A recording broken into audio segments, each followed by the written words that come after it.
आज ये पहन के कैसे आया है कपड़ा, और वो भी इन नहीं किया है, कह रहा है कि बेल्ट नहीं है। तो बिना बेल्ट के आज का जो है तब भी कोई दिक्कत नहीं, इन हो जाएगा। छोटा सा टाई लिया है जब नर्सरी में पढ़ रहा था वो वाला है क्या? बचा के रखा होगा मैं। हाँ, ये तो छीन लिया होगा किसी का, लड़ाई कर रहा होगा। बड़े से तो लड़ाई कर नहीं सकता है ना, छोटे बच्चे से जाके झगड़ा वगड़ा करके छीन लिया होगा। एक जोक सुन लो, फिर आगे बढ़ते हैं। एक बार टिल्लू है ना, मिंटू से पूछा कि आजकल तुम्हारा भाई क्या कर रहा है। तो मिंटू बताया कि वो दुकान खोला था, अब जेल में है। तो टिल्लू कहा, ओह, लेकिन ऐसा क्यों? क्योंकि वो दुकान हथौड़े से खोला था इसलिए वो जेल में है। तो किया क्या होगा? चोरी किया होगा, दुकान खोला था। तो हम लोग पढ़ रहे थे क्या, अनुच्छेद 32 क्या कहता है? संवैधानिक उपचारों का अधिकार। संवैधानिक उपचारों का अधिकार। संवैधानिक उपचारों का अधिकार। कॉन्स्टिट्यूशनल रेमेडीज़ की बात कही गई है कि अगर मूल अधिकार का हनन होगा तो हम इसके उपचार के लिए कहाँ जाएंगे? तो सुप्रीम कोर्ट या हाई कोर्ट, यानी सर्वोच्च न्यायालय या उच्च न्यायालय। तो यहाँ पे यही बात, इसी अनुच्छेद को डॉक्टर B.R. अम्बेडकर क्या कहते हैं? तो डॉक्टर B.R. अम्बेडकर जी क्या कहते हैं कि अनुच्छेद 32 क्या है? संविधान की आत्मा है। संविधान की आत्मा है, सोल ऑफ द कॉन्स्टिट्यूशन। ये कहते हैं कि सोल ऑफ द कॉन्स्टिट्यूशन है, ये सोल ऑफ द कॉन्स्टिट्यूशन, संविधान की आत्मा। लेकिन संविधान का वो कौन सा भाग है जिसे संविधान की आत्मा कहा जाता है? संविधान में कहीं कोई चीज़ है क्या जिसे संविधान की आत्मा कहा जाता है? प्रस्तावना को कहा जाता है, बोलना नहीं है, प्रस्तावना को। जब तक डॉक्टर B.R. अम्बेडकर जी का नाम नहीं लेगा तब तक हम नहीं कहेंगे कि ये संविधान की आत्मा है। क्यों आत्मा कह रहे हैं? क्योंकि अगर मूल अधिकार का हनन होगा तो हम किससे गुहार लगाएंगे? अपनी बात कहाँ पे रखेंगे? कौन इसका संरक्षक है? कौन इसको बचाएगा? तो कौन बचाएगा? Supreme court. अनुच्छेद 32 के तहत सुप्रीम कोर्ट और 226 के तहत हाई कोर्ट। तो इसी में अब इसी के तहत सुप्रीम कोर्ट 5 प्रकार के रिट जारी करते हैं। रिट को हम क्या क्या कह सकते हैं? आदेश या समादेश। आदेश है तो रिट क्या है? ये 5 प्रकार के रिट जारी करता है कौन? Supreme court. तो सुप्रीम कोर्ट 5 प्रकार के रिट जारी करती है। रिट, रिट को ही क्या कहते हैं? आदेश या समादेश। तो समादेश जारी करती है, ये जारी करती है। तो कब जारी करेगी और किस कंडीशन में? तो जब मूल अधिकार का हनन होगा या उल्लंघन होगा, तो उस कंडीशन में मूल अधिकार को बचाने के लिए ये रिट जारी करेगी। संविधान का संरक्षक किसे कहा जाता है? सुप्रीम कोर्ट को। और मूल अधिकार का भी संरक्षक कौन? Supreme court. और एक कोर्ट कौन हो जाएगी? High court. सुप्रीम कोर्ट और हाई कोर्ट दोनों मूल अधिकार के संरक्षक हैं, क्योंकि यही दोनों 5 प्रकार के रिट जारी करते हैं। रिट की बात करते हैं। अब वो 5 प्रकार के रिट कौन कौन से हैं? 5 प्रकार के रिट या आदेश, या इसी को रिट कहेंगे ऐसे। तो कौन कौन सा? पहला बताना, बंदी प्रत्यक्षीकरण। बंदी प्रत्यक्षीकरण। प्रत्यक्षीकरण इंग्लिश में habeas corpus. Habeas corpus. Corpus. दूसरा परमादेश। परमादेश इंग्लिश में क्या कहते हैं? मैंडमस। मैंडमस। मैंडमस। तीसरा प्रतिषेध या निषेध। प्रतिषेध या निषेध। निषेध, इसे क्या कहते हैं? प्रोहिबिशन। इंग्लिश में नाम क्या है? प्रोहिबिशन। Prohibition, prohibition. और तीसरा उत्प्रेषण। तीसरा है, सॉरी, चौथा है उत्प्रेषण। उत्प्रेषण, और इसको इंग्लिश में क्या कहते हैं? सर्सियोरेरी। तो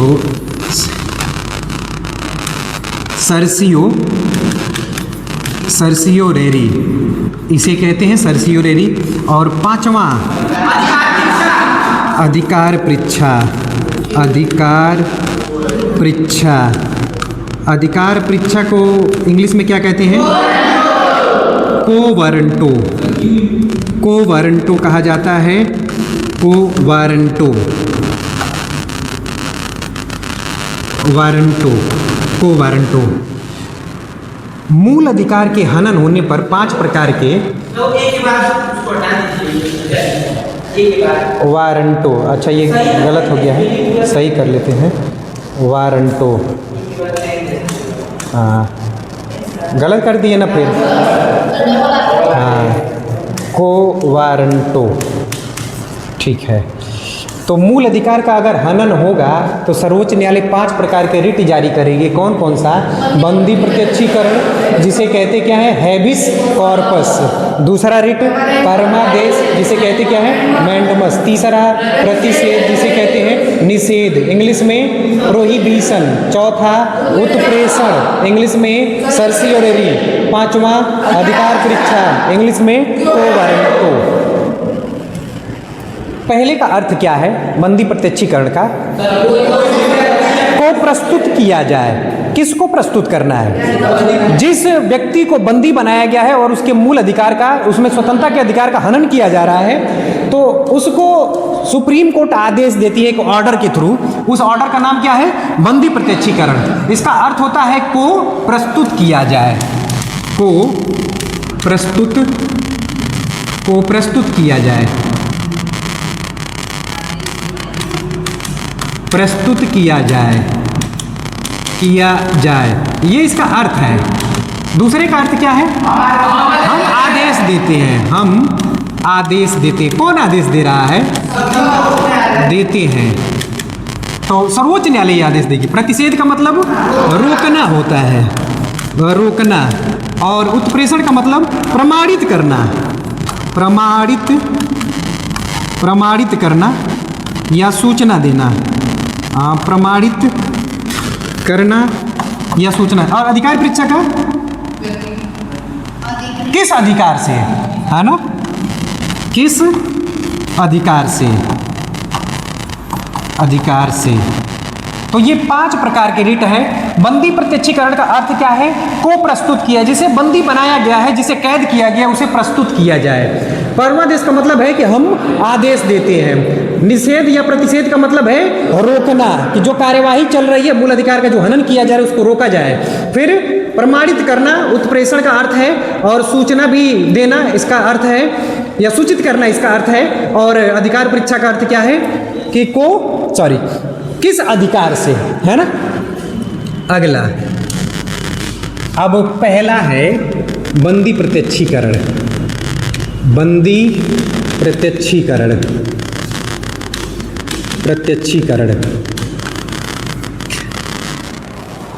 अब इसमें क्या कहा गया है? कौन बताएगा?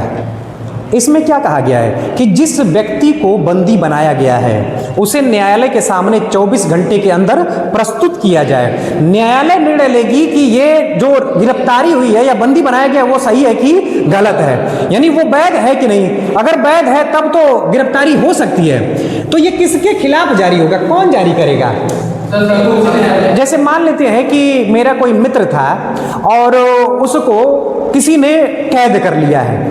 पुलिस भी हो सकती है कैद की है, या तो कोई व्यक्ति भी हो सकता है। तो ये किसके खिलाफ जारी होता है? तो कोई भी व्यक्ति, निजी व्यक्ति। एक तो सार्वजनिक व्यक्ति, यानी जो सरकारी पद पे बैठा है, यानी सरकारी कर्मचारी है, सार्वजनिक व्यक्ति। और दूसरे किसके खिलाफ जारी हो सकता है? निजी व्यक्ति। प्राइवेट व्यक्ति पर भी ये लागू होता है। सार्वजनिक व्यक्ति मान लेते हैं कि पुलिस ने गिरफ्तार कर लिया किसी व्यक्ति को, ना ही कारण बताई, ना ही वारंट दिखाई, कुछ नहीं, और गिरफ्तार करके 24 घंटे से अंदर 24 घंटे से ज़्यादा वो रखी है। अब ये बात मेरे मित्र को पता चली और मेरा मित्र मेरी तरफ से, है ना, एक रिट दायर किया, या ये मूल अधिकार का मैटर है तो कहाँ पे गया? सुप्रीम कोर्ट में, या तो कहाँ जाएगा? हाई कोर्ट में, यानी सर्वोच्च न्यायालय या उच्च न्यायालय। जब यहाँ पे गया तो इससे पूछा गया, ये सारी कहानी बताया, बताने के बाद अब सुप्रीम कोर्ट एक आदेश जारी करती है। वो एक आदेश जारी करेगी जो पेपर पे होगा, और वो आदेश जो होगा उसका नाम क्या होगा? बंदी प्रत्यक्षीकरण। यानी हम यहाँ पे आदेश देंगे, यानी सुप्रीम कोर्ट कहेगी कि जिस व्यक्ति को गिरफ्तार किया गया है उसे हमारे सामने 24 घंटे के अंदर क्या किया जाए? प्रस्तुत किया जाए, और हम डिसीजन लेंगे कि वो अपराधी है कि नहीं है। तो ये दोनों के खिलाफ जारी हो सकता है। अच्छा, जब किसी को बंदी बनाया जा रहा है तो उसके कौन से अधिकार का हनन किया जा रहा है? मूल अधिकार। और मूल अधिकार में कौन सा? स्वतंत्रता का अधिकार, है ना। तो व्यक्तिगत स्वतंत्रता का अधिकार का हनन किया जा रहा है। व्यक्तिगत स्वतंत्रता के अधिकार का क्या जो पीड़ित है वही केवल ये गुहार लगा सकता है कि कोई भी व्यक्ति हमारी तरफ से, कोई व्यक्ति, मैं तो खुद जो है सुप्रीम कोर्ट जा सकता हूं, या तो हमारी तरफ से कोई भी व्यक्ति ये काम कर सकता है। इसी को कहा जाता है बंदी प्रत्यक्षीकरण। यानी जिस व्यक्ति को बंदी बनाया गया है, न्यायालय कहती है कि उसे हमारे सामने प्रस्तुत किया जाए, हम डिसीजन लेंगे कि वो अपराधी है कि नहीं है। तो ये बात कहा गया है। किसके खिलाफ जारी होगा? तो सरकारी भी व्यक्ति हो सकता है, यानी सार्वजनिक पद पे बैठा होगा, और निजी व्यक्ति कोई हो सकता है चोरी का झूठ मूठ का आरोप लगाकर ये क्या कर दिया हो, कैद कर लिया हो, तो ये भी हो सकता है। दूसरा बताना है परमादेश। परमादेश क्या कहते हैं इंग्लिश में? मैंडमस। अब मैंडमस का मतलब क्या है? हम आदेश देते हैं। इसका अर्थ है हम आदेश देते हैं। हम आदेश देते हैं। कौन आदेश दे रहा है? ये अनुच्छेद 32 के तहत कौन देगा? सर्वोच्च न्यायालय। किसको आदेश दे रही है? कोई जो लोक अधिकारी है, यानी जो सरकारी अधिकारी है, कोई भी लोक अधिकारी जो है, क्या ये निजी व्यक्ति के खिलाफ जारी होगा? नहीं, जो सरकारी होगा उसके खिलाफ जारी होगा। लोक अधिकारी के खिलाफ ये जारी होगा। इसका मतलब है कि जो लोक पद पर बैठा है, यानी सरकारी पद पर बैठा है, और वो अपने कर्तव्यों का निर्वहन नहीं कर रहा है, उसका काम जो सौंपा गया है, मान लेते हैं पासपोर्ट ऑफिस में कोई अधिकारी बैठा है जो पासपोर्ट बनाने वाला है, सरकारी अधिकारी है, लेकिन वो काम करने से मना कर रहा है, पैसा मांग रहा है या इधर उधर की बातें कर रहा है, तो इसके खिलाफ हम केस करेंगे। तो जब सुप्रीम कोर्ट आदेश देगी उस व्यक्ति को जो ये पद पे बैठा है, तो कौन सा आदेश देगी? परमादेश। यानी वो जो रिट इसके खिलाफ आएगा, इसको बताने के लिए कि भाई जिस पद पे तुम बैठे हो उसका काम करो, अगर काम नहीं करोगे तो फिर उसके खिलाफ कार्यवाही हो जाएगी। तो यहाँ पे है क्या मैटर? सुप्रीम कोर्ट ये आदेश देती है, कह रही है कि हम आदेश देते हैं कि जिस लोक पद पर बैठे हो उसके कर्तव्यों का क्या करो? निर्वहन करो, कर्तव्य को पूरा करो, नहीं तो इसके खिलाफ भी कार्यवाही हो जाएगी। तो ये किसके खिलाफ जारी होगा? लोक अधिकारी, यानी सरकारी अधिकारी के खिलाफ ये जारी हो सकता है परमादेश। क्या निजी व्यक्ति के खिलाफ जारी होगा? नहीं जारी होगा। इतना तो कोई भी सरकारी अधिकारी अगर काम करने से मना कर रहा है जो कि मूल अधिकार से जुड़ा हुआ है वो मैटर, तो उसके खिलाफ जो सुप्रीम कोर्ट आदेश जारी करेगी उसे क्या कहेंगे? परमादेश। और ये परमादेश केवल लोक अधिकारी के खिलाफ जारी होता है, ये निजी व्यक्ति के खिलाफ जारी नहीं होगा, जो सरकारी कर्मचारी हो उसके खिलाफ। इसके बाद तीसरा कौन सा? प्रतिषेध। और प्रतिषेध को ही क्या कहते हैं? निषेध। निषेध भी कहते हैं इसे, निषेध, या इसी को प्रोहिबिशन। प्रोहिबिशन। अब बताना प्रतिषेध का अर्थ क्या होता है? रोकना होता है। रोकना। किसको रोका जाएगा? तो ये दो लोगों को रोका जाएगा, एक तो न्यायिक संस्था को और दूसरा अर्ध न्यायिक। तो दो लोगों को रोका जाएगा, एक न्यायिक संस्था और दूसरा अर्ध न्यायिक संस्था। तो न्यायिक और अर्ध न्यायिक, अर्ध न्यायिक संस्था, इन दोनों को रोका जाएगा।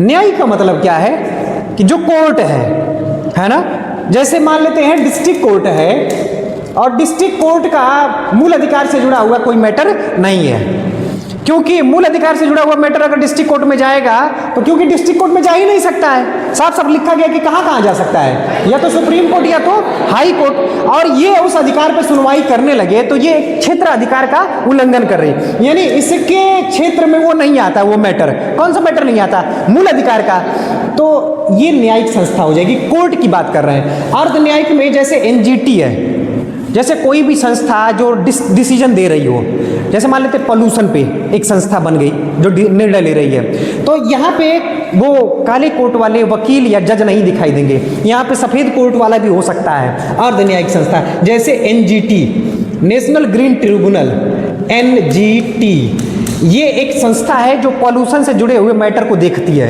लेकिन यहाँ पे कोई जज नहीं बैठा है, हो सकता है पर्यावरणविद बैठा हो, कोई पर्यावरण का जानकार बैठा हो सकता है आईएएस यहाँ पे बैठा हो, तो पर्यावरण से संबंधित मामला ये देख रहा है, तो क्या ये काला कोट या जज है? जज तो नहीं है, लेकिन जज जैसा काम कर रहा है, इसलिए इसे क्या कह रहे हैं, अर्ध न्यायिक, आधा न्यायिक काम कर रहा है, इसलिए। तो ये रिट जो है किसके खिलाफ जारी होगी, न्यायिक संस्था के खिलाफ और अर्ध न्यायिक। जब ये अपने क्षेत्र अधिकार का उल्लंघन, यानी जो काम इनको सौंपा गया उससे बाहर जाके ये काम करेंगे, काम मान लेते हैं कि इस दायरे में रह के काम करना है कि मूल अधिकार का मैटर बाहर है, ये मूल अधिकार का मैटर की सुनवाई कर रहे हैं, तो मामला गड़बड़ हो जाएगा, यानी अपने क्षेत्र से ये बाहर निकल के सुनवाई कर रहे हैं, तब इनको रोका जाएगा। सुप्रीम कोर्ट इनको रोकेगी तो किस माध्यम से रोकेगी, प्रतिषेध, तो इनके खिलाफ जो आदेश जारी होगा उसे क्या कहेंगे, प्रतिषेध, तो इनको प्रतिषेध के माध्यम से रोका जाएगा, ये मैटर है। क्लियर है ना। अगला चौथा बताना, एक चीज और याद रखना है इसमें एक चीज और याद रखना है, क्या कि इसमें जब कार्यवाही चल रही होगी, मतलब अभी सुनवाई चल रही थी, मैटर की सुनवाई चले तभी रोक दिया जाएगा, लेकिन उत्प्रेषण में कार्यवाही कंप्लीट हो जाएगी। जैसे किसी व्यक्ति को जबरदस्ती सजा सुना दी गई है, इसमें अभी सजा नहीं सुनाई गई है, कोर्ट में मामला चल रहा था, तभी रोक दिया जाएगा, लेकिन उत्प्रेषण में थोड़ा सा अलग हो जाएगा। क्या अलग होगा देखते हैं। तो क्या है उत्प्रेषण, उत्प्रेषण क्या कहते हैं इसे, सर्सियोरेरी।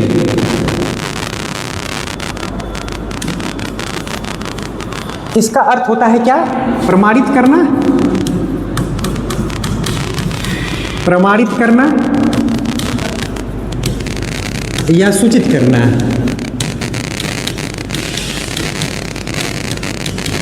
ये कब किसके खिलाफ जारी होगा ये रिट, ये भी वो नहीं, यानी ये भी न्यायिक संस्था के खिलाफ जारी होगा, न्यायिक संस्था के खिलाफ, और किसके खिलाफ, अर्ध न्यायिक, ये अर्ध न्यायिक संस्था के खिलाफ, न्यायिक संस्था के खिलाफ जारी होगा। कब ये जारी होगा, तो यहाँ पर भी क्षेत्र अधिकार, यानी ये जो न्यायालय है, जैसे निचली न्यायालय, जैसे लोअर कोर्ट हो गई है ना, अधीनस्थ न्यायालय या जिला न्यायालय, ये मूल अधिकार का मामले की सुनवाई कर रही है, तो मूल अधिकार का तो मामला इनके अंदर में नहीं है, लेकिन ये सुनवाई कर रहे हैं और सुनवाई करके किसी व्यक्ति को सजा दे दी मान लेते हैं, तो कार्यवाही कंप्लीट कर दिए, यानी जो इसमें वाद विवाद होना था या बातचीत होनी थी या मुकदमा चलना था वो तो कंप्लीट कर दिया। मान लेते हैं उस व्यक्ति को 5 वर्ष की सजा हो गई, पता चला कि ये मूल अधिकार का मामला था और ये निचली अदालत इसकी सुनवाई करके उस व्यक्ति को सजा दे दी है। अब जब इस व्यक्ति को पता चला कि 5 वर्ष की सजा हमें हो गई है, तो ये भाग के गया हाई कोर्ट में, तो हाई कोर्ट जब जांच की तो पाई कि ये तो मूल अधिकार का मामला है, इसके पास जाना ही नहीं चाहिए, 5 वर्ष की सजा कैसे दे सकता है, तो 5 वर्ष की सजा को ये पहले क्या करेगा, कैंसिल कर देगा, है ना, यानी इनके निर्णय को रद्द कर सकता है कौन, हाई कोर्ट या सुप्रीम कोर्ट, रद्द कर दी। या मान लेते हैं कि ये मामले को दबा के रखे हैं अपने पास जबरदस्ती, तो उनको क्या कर सकती है, मंगा सकती है कि वो जो मामला है उसको लेकर आओ हमारे पास, हम उस पर डिसीजन लेंगे। तो सुप्रीम कोर्ट या हाई कोर्ट इस रिट के माध्यम से क्या करती है कि अपने पास मामले को बुला सकती है या उस मामले को क्या कर सकती है, रद्द कर सकती है, खत्म कर सकती है। ये भी जो है ना क्षेत्राधिकार का उल्लंघन होगा, उसी टाइम जारी होगा। और किसके खिलाफ जारी होगा? न्यायिक संस्था और अर्ध न्यायिक संस्था के खिलाफ ये भी जारी होगा उत्प्रेषण। क्लियर है ना ये? कब? जब कार्यवाही कंप्लीट हो गई होगी, सजा हो गई होगी, तो इसका मतलब है ये कब जारी होगा? जब कार्यवाही क्या हो गई होगी? कार्यवाही पूरी हो चुकी होगी।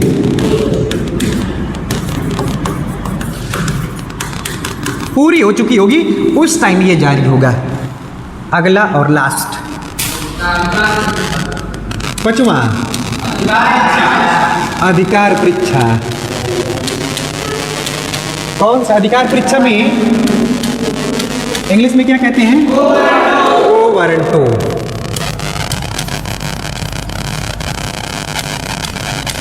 को वारंटो अर्थ क्या है? किस अधिकार से, है ना? और किस अधिकार से, किसके खिलाफ जारी होगा? किसके खिलाफ जारी होगा? ये भी सार्वजनिक, या लोक पद पे जो बैठा होगा सरकारी अधिकारी, ये भी लोक पद पर जो बैठा है, यानी सरकारी पद पे जो बैठा है, उसके खिलाफ ये भी जारी होगा। लोक पद पर कोई बैठा है, सार्वजनिक अधिकारी या सरकारी अधिकारी जो है,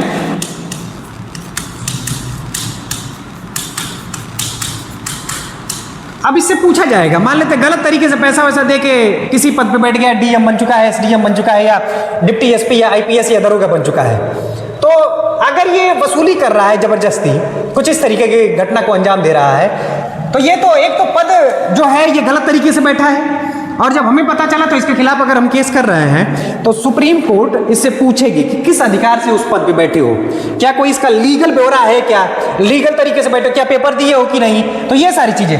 तो यहाँ पे सुप्रीम कोर्ट इससे पूछेगी कि किस अधिकार से उस पद पर बैठे हो, किस अधिकार से। इस माध्यम से, यानी इस रिट के माध्यम से सुप्रीम कोर्ट पूछेगी कि सुप्रीम कोर्ट अनुच्छेद 32 के तहत पूछे किस अधिकार से उस पद को धारण किया है। अगर वो गलत तरीके से पद को धारण किया है तो जल्दी से जल्द, यानी जल्द से जल्द उस पद को क्या करे? छोड़े, नहीं तो फिर क्या होगा? सजा होगी।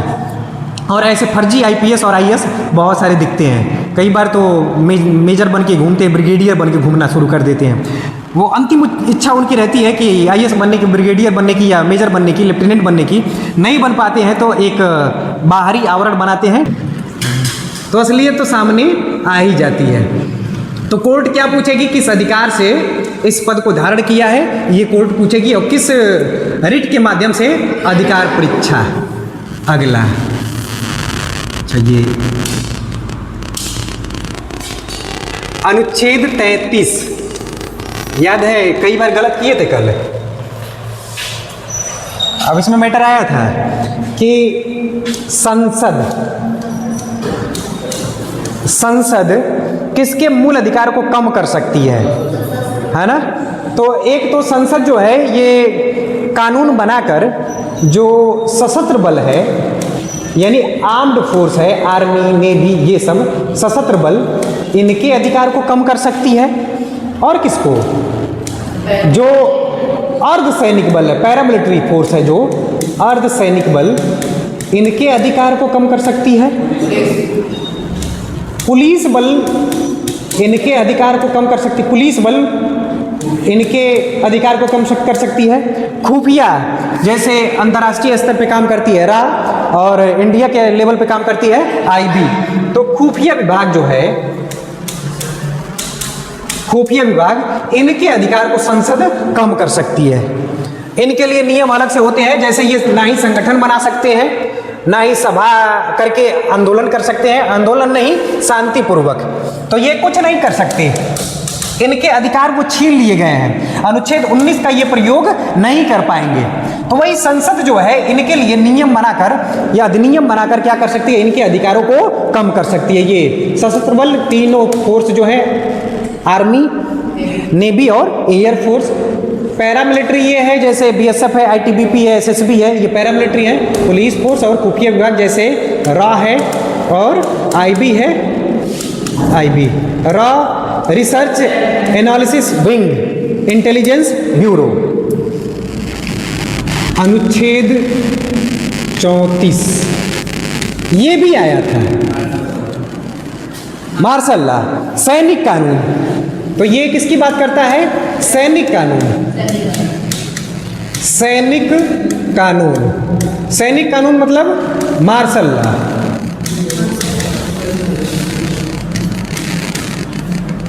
अब किसी क्षेत्र में मार्शल लॉ कब लागू होगा? सैनिक कानून किसी भी क्षेत्र में जब वो क्षेत्र घोर अशांति का शिकार हो जाए, है ना, वहाँ पे हिंसा हो रही है, ये सारी घटनाएं हो रही हैं, तो जब घोर अशांति का शिकार हो जाएगा तो उस क्षेत्र में सैनिक कानून लागू कर दिया जाएगा। और जब सैनिक कानून लागू होगा तो क्या लोगों के पास अधिकार बचेगा? क्या है, लोगों के अधिकार तो हैं, लेकिन वहाँ पे अब होगा क्या कि पूरा कंट्रोल किसके हाथ में? सेना के हाथ में। पुलिस वहाँ पे काम करेगी नहीं, राज्य सरकार नहीं, वहाँ पे सेना का कानून चलेगा। अपस्पा एक कानून है, वहाँ पे वही लागू हो जाता है। ये किसी के घर में घुस सकती है, जांच कर सकती है कभी भी, किसी भी टाइम, वारंट की जरूरत नहीं है इनके लिए। तो ये है सैनिक कानून। जब कोई क्षेत्र घोर अशांति का शिकार हो जाता है तो वहाँ पे कौन सा कानून लागू किया जाता है? सैनिक कानून, मार्शल लॉ। अनुच्छेद 35, मौलिक अधिकार से संबंधित कोई संशोधन करना होगा तो कौन करेगी? संसद। तो मूल अधिकार से संबंधित, मूल अधिकार से संबंधित कौन संशोधन करेगा?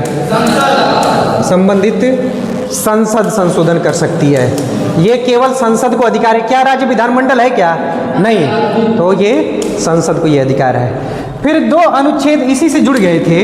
अनुच्छेद 358, इसमें क्या कहा गया है कि अगर युद्ध और बाह्य आक्रमण हो जाए, युद्ध और बाह्य आक्रमण युद्ध और बाह्य आक्रमण हो जाए, बाह्य आक्रमण, दोनों में अंतर क्या है? युद्ध जब भी होगा तो आमने सामने से होगा। अब बाह्य आक्रमण कोई अचानक आपके ऊपर अटैक कर दिया बाहर से, तो युद्ध हो जाए या बाह्य आक्रमण, तो इस कंडीशन में अगर आपातकाल लागू है, इमरजेंसी लागू है, आपातकाल लागू है, तो कौन सा अनुच्छेद अपने आप निलंबित हो जाएगा? 19 निलंबित हो जाएगा। ये निलंबित हो जाएगा, अपने आप खत्म हो जाएगा। निलंबित हो जाएगा, निलंबित हो जाएगा।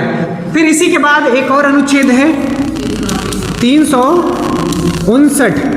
इसमें क्या कहा गया है कि युद्ध, बाह्य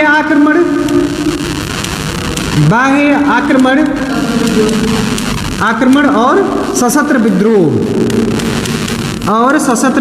सशस्त्र विद्रोह का मतलब सशस्त्र, हाँ, विद्रोह। इसका मतलब है कि अगर हथियार के साथ हम विद्रोह कर दें, हथियार के साथ हम उतर गए सरकार के खिलाफ, शस्त्र के साथ विद्रोह कर दिए, तो इस कंडीशन में हमारे अधिकार, या तो सभी अधिकार अनुच्छेद 20 और 21 को छोड़कर राष्ट्रपति के पास ये अधिकार है कि राष्ट्रपति मूल अधिकार में से 20 और 21 को छोड़कर सभी अधिकारों को या कुछ अधिकारों को क्या कर सकते हैं? निलंबित कर सकते हैं। कौन सा शब्द? निलंबित कर सकते हैं। निलंबित कर सकते हैं, निलंबित ये कर सकते। कौन करेगा निलंबित? राष्ट्रपति को ये अधिकार है। राष्ट्रपति को यह अधिकार है कि या अनुच्छेद 20 और 21 को छोड़कर सभी अधिकारों को क्या कर सके? निलंबित कर सके। यहाँ तक मैटर है।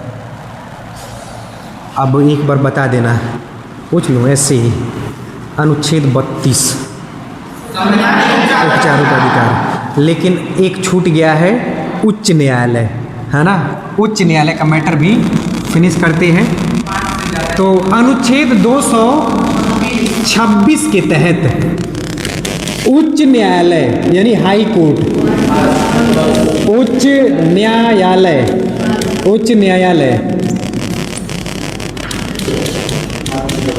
न्यायालय भी 5 प्रकार के रिट जारी, वही 5 प्रकार के रिट, बंदी प्रत्यक्षीकरण, परमादेश, ये प्रतिषेध, उत्प्रेषण और अधिकार परीक्षा, यानी ये हैबियस कॉर्पस, मैंडमस, प्रोहिबिशन, सर्सियोररी और कोवारंटो।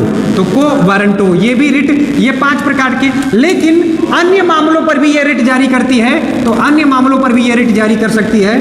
तो ओवरऑल देखा जाए तो रिट के मामले में अधिकार क्षेत्र किसका ज़्यादा है? हाई कोर्ट का ज़्यादा है सुप्रीम कोर्ट से, है ना। तो ये भी तो अनुच्छेद केवल याद रखना है। आगे अब लास्ट बता देना, एक तरफ से मैं